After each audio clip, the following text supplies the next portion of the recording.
Magandang araw sa inyong lahat. Ngayon, pag-usapan natin ang ating bansa na maraming kaso ng Pilipinas na karamihan sa babae ay naaabuso. Hindi lamang babae ang mga kababaihan, kundi ang mga bata na rin. Kadalasan sa nagiging rason ng kanilang pananakit ay under sila ng bisyo tulad ng pagsusugal, pagdudroga at paninigarilyo.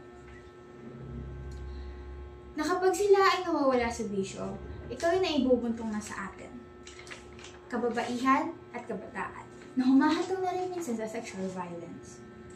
Ayon sa ulat ng UNICEF, 17% ng mga batang Pilipino na nasa edad 13 to 17 taong gulang ang nakakaranas ng sexual na karahasan.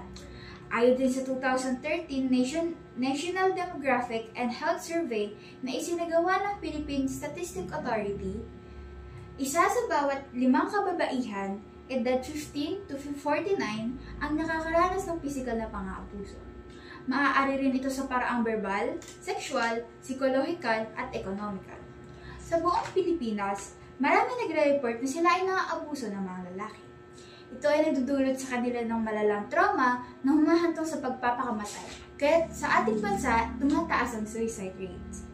Bilang Pangulo, ang aksyon na aking gagawin ay ipakukulong ko ang mga taong ito at paparusahan sila sa parang pagkulong sa mahigit 5 taon pataas.